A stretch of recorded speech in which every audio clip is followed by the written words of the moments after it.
Hey guys, what's up? It's the Culture Detective here, investigating everything, and today I will be making a very special video. A video that I had been wanting to do for a very long time, and that is Asian education system explained. But I was lying. I'm actually not going to talk about Asian education system, more like East Asian education system, and in some points in this video, I'm actually going to only talk about the Hong Kong education system because I'm from Hong Kong, if you can't tell, and I'm a Hong Konger, born and raised. I'm still there, here, now, and I feel like by making this video, a lot of people will understand my school updates video more and also learn more about the education system in East Asia in general, because it is actually extremely different than the American education system or the European education system or the Middle Eastern, the African. There are many things to talk about, but the first thing to talk about is years. Now, I'm not showing every country in the world, but focus on the Hong Kong side of things first. So at around age 6 to 11, we have primary school, 6 years of primary school from P1 to P6, and then from 12 to 17, we usually have secondary school.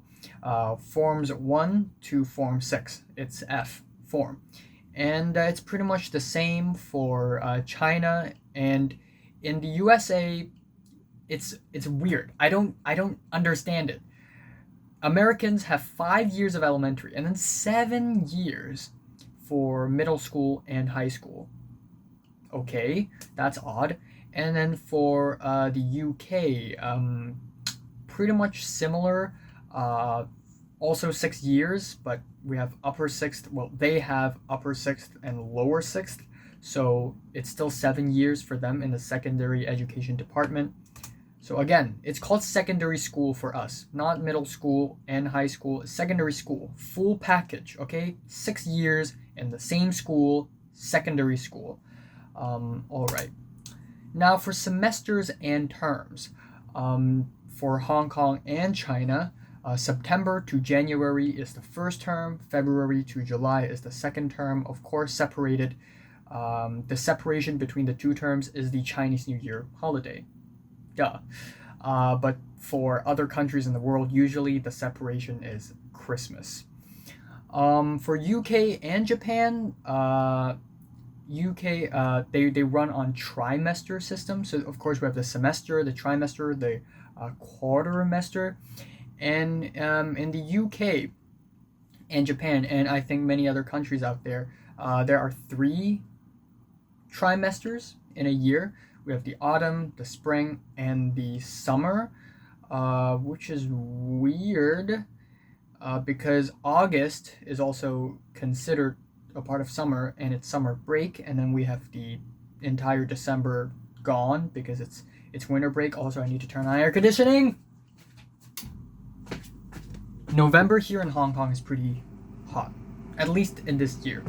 And in the USA, if you're talking about the semester system, it's similar to Hong Kong and China, except semester 1 and semester 2 is separated with Christmas, and also the summer break begins in mid-June for USA. Like, damn. Americans get to enjoy summer break 1 month earlier than us. So, by the way, maybe I'm wrong in some of these info, so correct me if I'm wrong in the comments. Feel free to do that because I'm not an all-knowing God, okay? Now we have the structure of the school. The structure of the school is important, and it's also hard for me to explain the structure of the school with a friggin' PowerPoint, but I have some images. So in East Asia in general, schools are basically one big buildings instead of being like a campus, like a town with multiple buildings. I'm not sure about other countries, but I know that in East Asia, that's usually the case. So these 2 schools are in Hong Kong. Now, these 2 schools aren't my schools, okay? I've never been to them. I Google searched them. Okay, this is a school in China, as you can tell with the big red words and the red flag. This school is Japanese and this school is South Korean. As you can see, they're all one big building, basically. And usually for the interiors. Now, these pictures are from my own school. This is the ground floor. We have the hallways. Now, for the American high schools, the hallways are usually completely indoors, and you know, you got the yellow lights, the lockers at the sides. We Hong Kongers don't have lockers in our hallways, and we have like second floor, third floor, fourth floor, fifth floor, sixth, seven. So each floor has their own hallways. And yeah, we see the classrooms. Another photo of the hallway. This is hallway looking down to the ground floor. Hallway shot, looking down on the ground floor. You get the idea. Looking down on the ground floor. Now this is the volleyball court, which is really cool. This is an average classroom in Hong Kong school. Yeah, all the tables in every single school, they look exactly the same. Just four steel legs and not stainless. They're very much stained. Wood table, wooden chair, blue lockers at the sides of the classrooms, a front door, a back door. This is the volleyball court. Oh, this is a funny ass picture because the boys, well, people in general can't play volleyball in volleyball court unless the teacher permits it. But usually people are like, you know what, fuck it, well, we're gonna play anyways. And then in this picture, which I took, the teacher found out and they're all like, oh. This is the school hall. I don't know if school halls are a thing in American schools. I know it's a thing in British schools. But it's just a large hall where people assemble in alternate mornings. Now, this part is the most important part, the fixed class system. Fixed class system, okay? Because different schools have different class systems. Usually for secondary education, I don't know about primary education. I did a lot of research on this, but I can't find if in the USA elementary schools run on fixed class systems or not. But in East Asia, if you're in primary school or secondary school, fixed class system. So it's a little bit different. So first of all, I'm going to talk about primary school, 6 years of primary school, and first 3 years of secondary school system. So, of course, you have the classroom and you have the students sitting on their seats. Now, for every class, usually there are 2 class teachers. In primary school, for me, 1, but in secondary school, for me, 2 class teachers. Now, they don't teach any, they are teachers of other subjects, of course, but the role of a class teacher is to manage the students in a class, you know. So every single class has their own 2 class teachers. No overlapping. Now, usually every single morning, this is what happens. 2 class teachers in the classroom. Okay, first class is about to begin. They leave the classroom. Now, the teacher for the first class goes into the classroom.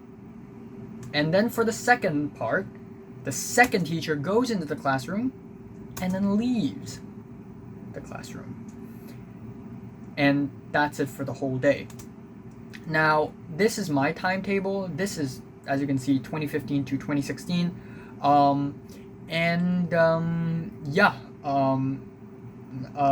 So as you can see, there are 6 days. We don't run on Monday, Tuesday, Wednesday, Thursday, Fridays. We run on 6 days. So each 6 days is a cycle. And morning we have 3 classes, and then after recess 2 classes, after lunch 2 more, and it's pretty much like this every day. And you may be wondering, if all the students stay put in one classroom for the whole day, for the whole year actually, then does everyone share the same schedule? Yes. That's our schedule. That's for the entire class. They had it printed for all of us students in that class. And as you can see, one teacher, the teacher for the class is fixed, and we have to follow this schedule. And we need to bring the corresponding textbooks to school every day, or we put them in our lockers, of course. And the 3-letter initial underneath is the teacher's name, because usually in China and Hong Kong and actually Korea as well, everyone's names is just 3 syllables, including mine. So, alright, now it's going to be a little bit different from forms 4 to 6. It's similar but slightly different, because from forms 4 to 6 we actually get to choose which class do we want to go to. Now there are A, B, C, D, E classes, and we get to choose which class we want to go to, because we need to choose what we want to major in when we go to universities. By the way, in Hong Kong, after secondary school, you jump to university immediately. You don't need to take college, okay? Now, this is the schedule of my class in Form 6. As you can see, there are many classes that are that we don't have to take anymore in the first 3 years, the junior secondary. Music class is compulsory for every class. Music lesson, we don't say music class. We are in a class. I was in 1C, 2C, and 3A, okay? Music lesson, compulsory for everyone. Visual arts, compulsory for everyone. It's bullshit, I know, but it's compulsory. PE, compulsory, still compulsory in senior secondary. And oral, which, don't get some weird ideas. Oral actually means English oral, where you speak completely in English. I mean, yeah, the teacher also speaks in English lessons, not classes, lessons. But in oral, we have Native American speakers from the UK, from the USA, from Australia as well. And yeah, that's pretty much just it. Again, lunch, we have a recess as well. And if you can't tell, look closer, because usually in the mornings, aside from roll calls, we usually have assemblies, but only on alternate mornings. So in this, you can see day 3 to day 5, and we have reading periods on days 2, 4, and 6, where the class teachers just stand in the classroom and observe us read books. We are forced to read books. It's a reading period. And of course, in assemblies, the entire school, all the teachers, all the students, they all go to the school hall, stand there while we look at presentations and announcements and all that stuff. Now, here is the class system for all the senior secondary school students. Now, classroom A, and we have classroom B, okay? Even though there are 5 classrooms in one form, in one grade, but I'm gonna simplify it. Classroom A and B. Now, so now we are not in the first lesson session yet. This is before everything. This is the morning, the very early in the morning. Now, of course, the class teachers of the respective classes will leave the classroom. Now, okay, let's rewind. It's rewind time. As you can see in the schedule, there's something weird going on. On day 2, you can take economics or physics, because of course we get to choose which class we goes to, but on top of that we need to choose, if we go into A class, do we want to choose A class physics or A class economics? You can choose either one, but you can't choose both. You can't study both. It's impossible for a student to study both of these classes at once, at the same time, in the same year, if you're studying in my school. And also on day 3 and day 1, we also got biology / ICT, aka computer science, information and creative technology. And yeah, for math, it's even more complicated, because you see 3 different teachers and 3 different venues, because for maths, it's separated into core maths, M1 and M2. But okay, now physics and economics. First of all, the economics class goes to B class, and all the physics students goes to A class. And that's usually how it's conducted. And once the session is over, alright, so the physics teacher goes to A class. Even though students from B class are there, it's still taking place in A class, and the economics teacher goes to B class. And then after the session, they all return to their original position, of course. Also, one thing that's really important for you to keep in mind is that the teachers usually choose where we sit, usually. But Maybe in forms 5 and 6, maybe if the teacher is nice, they're gonna let us sit wherever we want, but usually the teacher decides where we sit, and usually we change seats every 3 months or maybe 2 months. All right, now here are some other special stuff that I want you guys to pay attention to in my school schedule. So I've talked about the assemblies and also the recess, which is like 20 minutes where we can just take a rest, take a sip of water. We cannot eat. Eating in recess is illegal. And then there's also the class. All right, let's rewind. As you can see on day 1, from 11:05 to 12:15, we have class, where both of our class teachers are in the same classroom. In class, or in class lesson, what we do is we don't learn about like knowledge or study. We learn about things about life. Like the teachers would talk about their experiences, how they would face adversities, how they would overcome failures, how they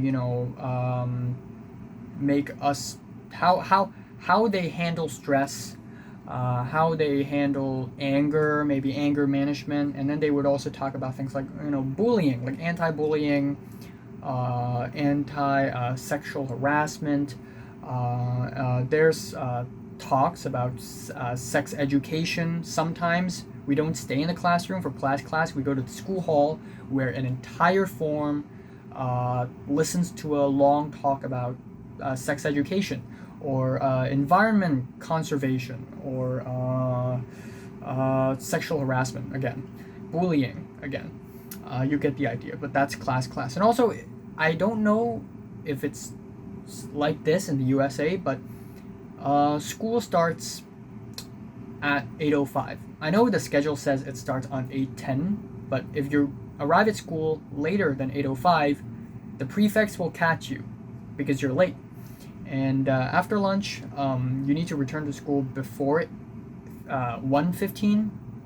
It says 1:20 is the ending, but of course it can't be that tight.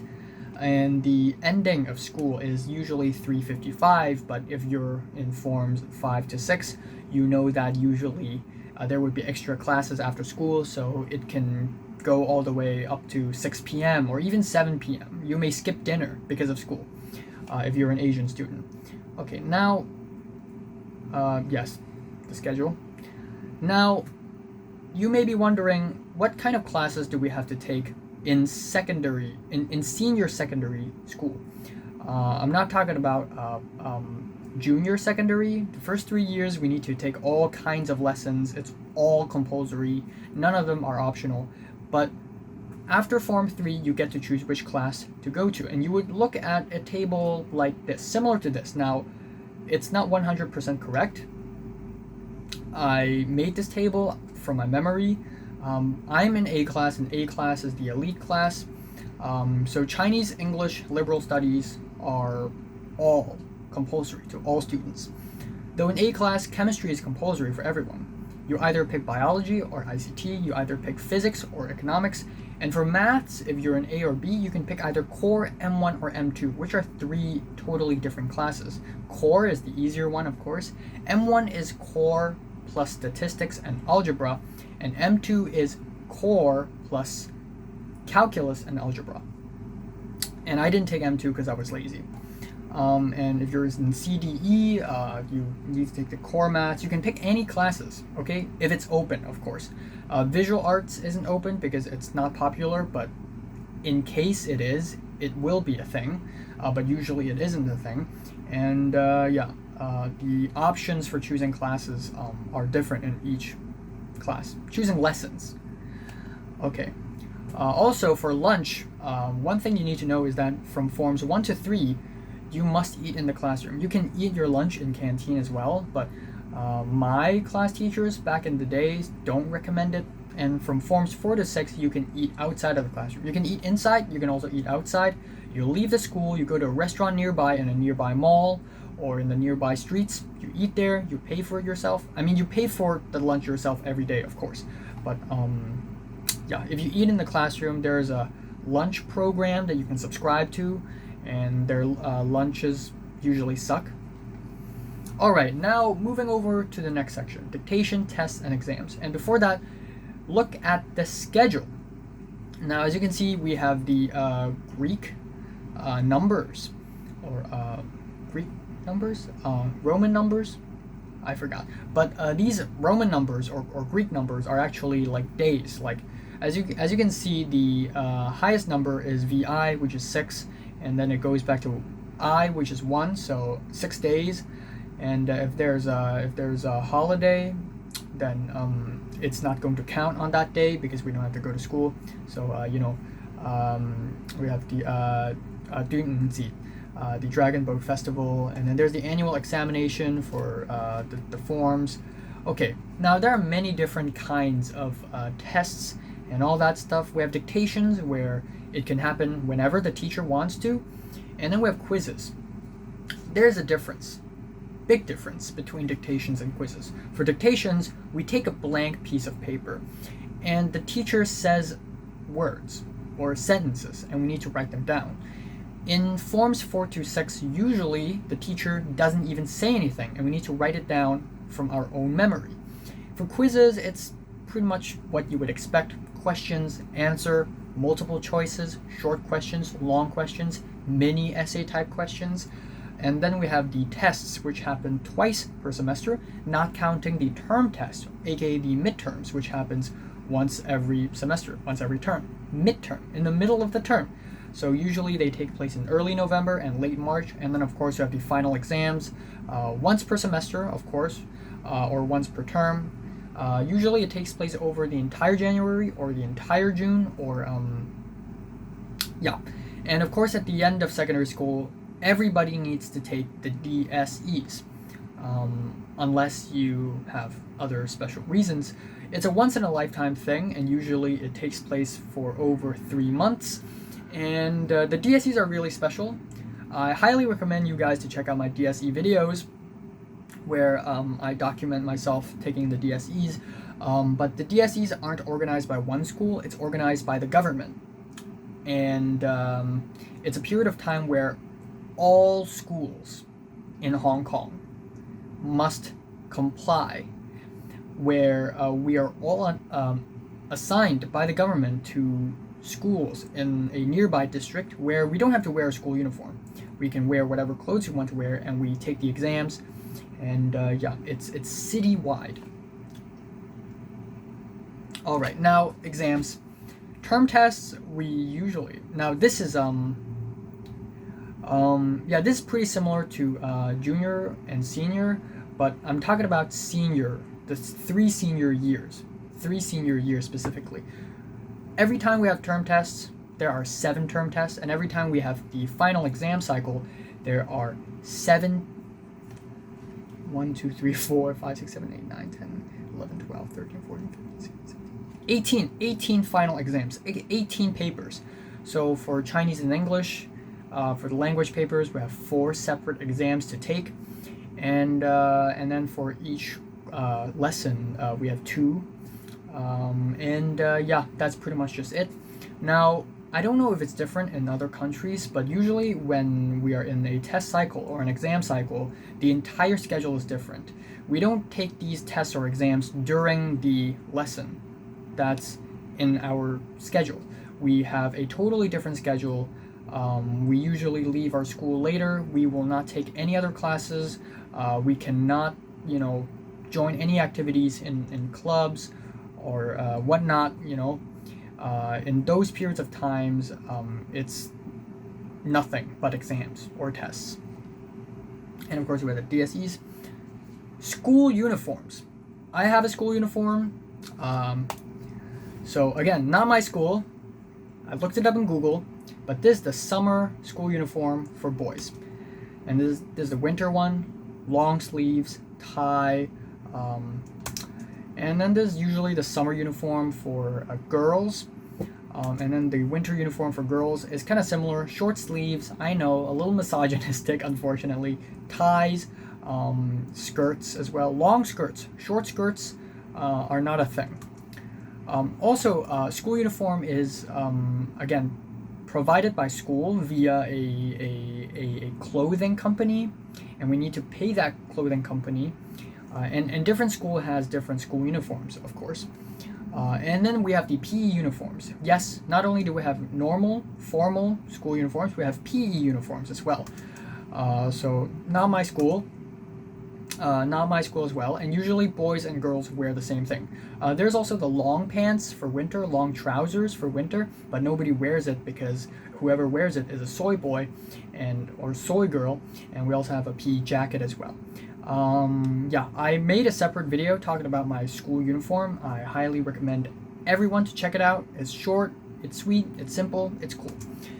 School disciplinary system. So there are 4 ways you can break the system. Not break the system, but you can break the law. Misbehavior. Now, this only applies to my school. It's different for every school. But number 1, the worst one, misbehavior. Improper uniform, late, missing homework. Now, this is from the most severe one to the least severe one. Now, here's the system. 3 counts of 1. So, of course, if you say chat very loudly in the classroom and the teacher is found out, the teacher can give you 1 misbehavior count. 3 counts of any or 5 missing homework counts, you get 1 warning. 3 warnings, 1 small black mark. 3 small black marks, 1 big black mark. 3 big black marks, you're expelled. There's that. I forgot to mention we have houses in my school. We have houses. We have 4 houses, but it's different for every school. All right. Now, now let's talk about class monitors and prefects. They are pretty similar in that they are the police of the school. Prefects are the police of school. They're made out of students, of course. And we have the prefect head, the vice prefect chairperson, all that stuff. Class monitors is kind of similar. Class monitors change maybe every semester or every few months or so, where they are like the police of the classroom itself. They report it to the class teachers, and usually they do other stuff as well, like organizing events and whatnot, but also not really, because we have the class union, which is usually completely useless, where a class union, which consists of maybe 10 people, they organize events, they organize Christmas parties, they organize, barbecue, BBQs.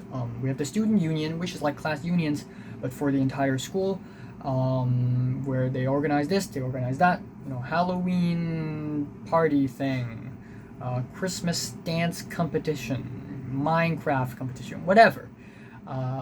Or they would provide a service, like, free umbrellas when it's raining, which is a service that I really like. We have cleaning competition, extra. We have a quiz competition at the end of each year. We have an inter-school debate competition organized by the student unions of both schools. Yeah.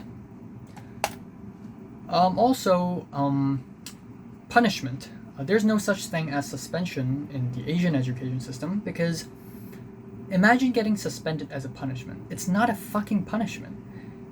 Getting suspended is a great thing. You don't have to go to school. It's weird. It's a punishment in the US. What? But usually if we're punished, we go to detention. We have a specific detention room to go to, which is like a classroom, and we stay in the room for 1 hour, and the school staff will also write us a warning letter, and it needs to be signed by the parents. Okay, now school events. It's different for each school, but it's pretty similar for East Asian schools, I think. So we have these events. Sports days, swimming galas, speech days, open days, picnic day, Christmas celebration. And in USA, there's a thing called prom. I've never been to one, but apparently it's like this ball thing where people dance and party. In Asia, partying is stupid. It's for stupid people. Also, in USA, they have basketball matches. I don't know why is basketball like that one specific thing, but we have sports day where we just do sports. Okay. Now for sports days, this is not my school, but yeah, we go to track and field, and there would be cheering. Now, in the USA, there's a specific cheerleading team where it's just a bunch of hot girls doing fancy tricks. But in my school, at least, everyone needs to cheer, unless you didn't agree to it. Okay? But if you do, pretty much everyone needs to cheer. So everyone who's not participating in the event cheers. Do stupid dance moves, yell stupid chants and slogans, you get the idea. And similarly, we have swimming galas. Okay. Swimming galas is basically sports days, but swimming. So again, this is, I believe this Japan. They have sports days too. And this is also Hong Kong. I believe this is the big swimming pool in Victoria Park. Damn, I hate that one. But yeah. Now we have speech days and open days. Speech day is a day where people give speeches. But usually it's a day where graduates graduate. It's actually graduation ceremony. Plus, if a person receives money for being so good at studying, if you're super good at doing exams and tests, you can get money, actually. And open days are basically days where the school is open, it's decorated really nicely, open for moms and dads of primary school students who want to enter the school, want to know more about the school, want to visit the school. Okay, now final section, I'm going to talk about the public holidays of Hong Kong only. Now it's different for every country. Maybe it's different for every, province, region, state, kingdom, but I'm only talking about Hong Kong. Now these are public holidays. Holidays where we don't have to go to school. Chinese New Year, which happens usually in February. It's different in every year, the exact dates, because Chinese New Year depends on the Chinese calendar, of course, the lunar calendar, and usually it's 11 to 12 days long. Qingming Festival, every April, a day where we visit the dead. We have another similar day, but I don't do that, Easter, of course, Easter break, 10 to 11 days every April. Labor Day is in May 1st for Hong Kong. Dragon Boat Festival, aka doesnt. Yeah, again, I don't celebrate these days usually, so no one in my generation really celebrate these days. Hong Kong Day, or the Hong Kong National Day, July 1st. We don't have school on July 1st, yay, but on July 2nd we need to go back until summer. Summer break for forms 1 to 3 is usually 50 to 54 days long. For forms 4 to 6 is usually between 35 to 39. Can be a little shorter. Actually, for the last year, you don't even have summer holiday, because during summer, like in July and August, you still need to go to school for extra summer classes. Mid-Autumn Festival, 1 day in September. National Day, October 1st. Chongyangzi, also in October. And then we have Christmas and New Year break, which is usually 10 to 11 days long. So yeah, that's actually a lot of holidays. I'm actually pretty happy with this. Even though usually summer break doesn't exist, especially if you're in forms 5 to 6. Yeah, that's basically it. Also, I forgot to mention one thing. If you're in Form 6, school officially ends in January, at the end of January. And then afterwards, for the rest of your supposed school year, from February to July, it's preparing for the DSEs, and then you mean nothing. You don't exist anymore. There we go. Hong Kong education system explained. Thanks for watching. I will be uploading a video like maybe half a month from now where I built the entire school in Minecraft. I know, I'm crazy. But yeah. So this is basically Hong Kong education system. Thanks for watching. Comments below, any thoughts. If I've said anything wrong, comment below. Feel free to correct me. And subscribe if you want more. Pretty please. And